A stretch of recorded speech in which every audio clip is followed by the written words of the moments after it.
Hello guys, so ituturo ko sa inyo ngayon yung kanta ng Shackle, yung kantang Hindi Mo Ba Alam.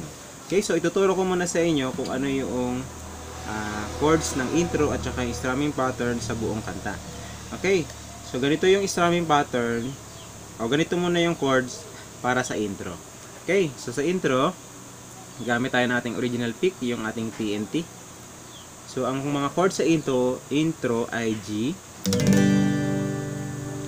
So, ang G ay nasa 5th fret, 5th string, 6th string, 2nd string, at saka 1st string. So, yan yung G. And then, after nyo mag-G, C. So, C ay 2nd string, 3rd string, at saka 2nd string, 4th string, at saka 5th string. Yan. Yan yung C. Tapos, 3 times nyo yun gagawin. After nyo magawa yan 3 times, D. Yan. So, 3rd string, 1st string, at saka 2nd string. Yan. So, ulitin natin. Yung mga chords ay G, tapos C, D. Tapos, yung strumming pattern naman natin ay, kung mapansin nyo, meron tayong dalawang line dyan, dalawang line. Ang ibig sabihin yan, yung G at saka C, magagawa nyo sa isang strumming pattern. So, mabilisan yung lipatan dyan. Ang strumming pattern natin ay ganito. So, down, down, up, up, down, down, up, down, up. So, ganon. Down, down, up, up, down, down, up, down, up. So, ang speed niya, down, down, up, up, down, down, up, down, up. So, ganito yung lipatan dyan, guys, ha. So, sa G ay down, down. Dalawang down lang sa unang chord sa loob ng bar. Dalawang down lang. So, ganyan. Down, down, and then up, up, down, down, up, down, up. So, ganun. So, ganito. Parang lumabo. Ayan. So, ganun, ha. Down, down, and then lipat, up, up, down, down, up, down, up. And then ulit-ulit 3 times, down, down, up, up, down, down, up, down, down, down, up, up, up, down, down, up, down. So ganun yung guys, kapag may nakita kayong dalawang bar dyan, dalawang chords, sa dalawang down lang sa unang chord, bago lilipat kayo sa after ng dalawang down, lipat na lang chords doon. So, ganun yung palitan. Ganyan yung strumming pattern sa lahat ng buong kanta na ito. So, ganito, ulitin natin from the start. Intro tayo. So, ganito yon.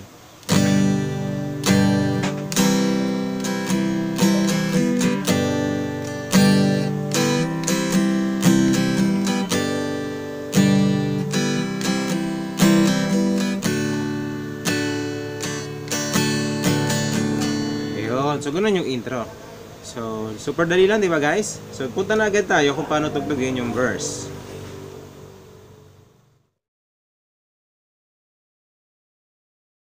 Okay, so, dito na tayo sa verse.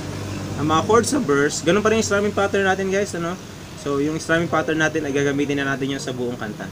Okay, so, ang mga chords sa verse ay G,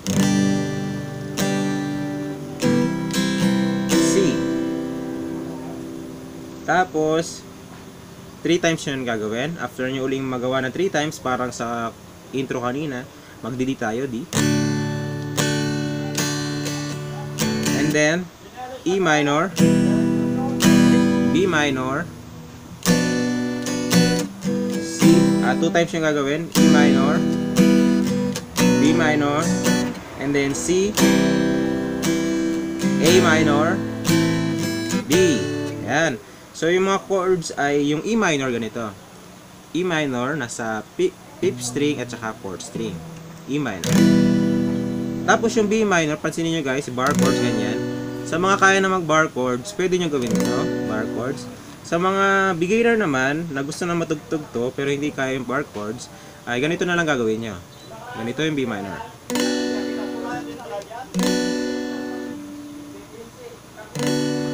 Ayan. So, Ganito na yung gagawin yung alternative guys, ano, para hindi kayo mahirapan at para hindi kayo masaktan.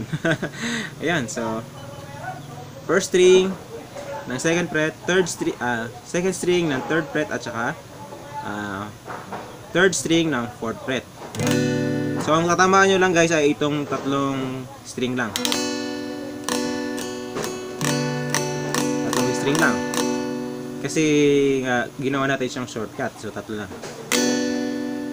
Ayan. So yan yung shortcut ng B minor. Tapos C, kanina tinuro natin. Yung A minor ganito. So first, second string, fourth string at saka third string. Ayan. And then D. Ayan. So yun yung buong kanta, ay buong verse guys, ano. So kung kakantahan natin ganito. So sabayan nyo ako guys ha, para hindi tayo mawala. Kasi pangit yung boses ko. Ayan, so ganito yan. Di mo ba alam na ako'y nasasaktan? Ikaw ay alis, hindi nagpaalam. Nais kong malaman mo na ako'y nagtatampo. Nalimutan mo ang pasalubong ko. Di mo ba ulit-ulit? So ulitin ulit yung verse. Na ako'y nasasaktan. Kikita kita may ibang kakwentuhan. Nais kong malaman mo na ako'y nandito. Pwede ba ako kahit makiusyoso? Ngunit yun, so after nun ay chorus na. So ganyan guys yung buong verse.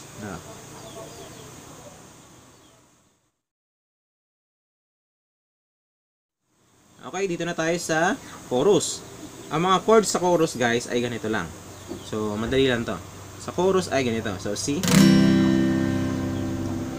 C, tapos D, tapos B minor, pagkaya tinuro natin kanina. Again, para sa mga pro na ay B minor. Ayan, ganyan yan, tugtugin nyo ng ganyan. Pero ganito tutugtugin ko para masabayan ng mga beginners. Ayan. After ng B minor ay E minor. Ganun pa rin yung strumming pattern, no? Tapos ganun pa rin yung palitan kapag merong dalawang line.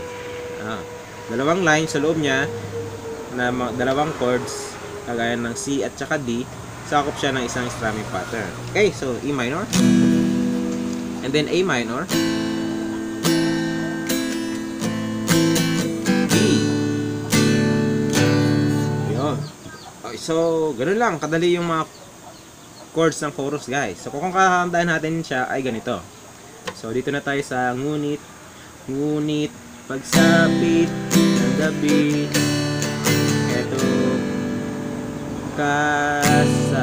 eto ka sa aking tabi. Sa pag-ibig mo di ako nagsisisi.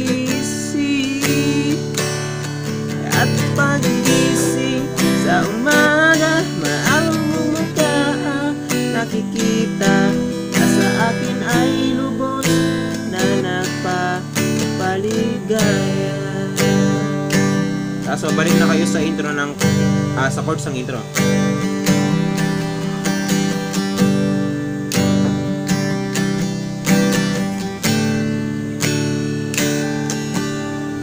Ayun. So ganun na siya kadali guys.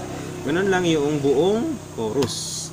Tapos yung mga susunod niya yun ay verse, pareho na lang din ulit, verse, tapos chorus, tapos verse, chorus. So yun na lang din. So ganun kantahin. Ganun yung paggitara ng hindi mo ba alam ay shuffle. So kaya-kaya tugtugin yung buong kanta. No. Okay, so naturo na natin lahat. So ipi-play na natin lahat. Ayun. Para lang to sa mga gusto makita yung sample ng simula intro hanggang sa chorus. Para meron kayong sample guys. Okay, so sabayan nyo uli ako. Pagkanta umpisa natin sa pinakauna. Sa intro muna hanggang sa chorus. Okay, so kakanta natin. Ganito yun. So,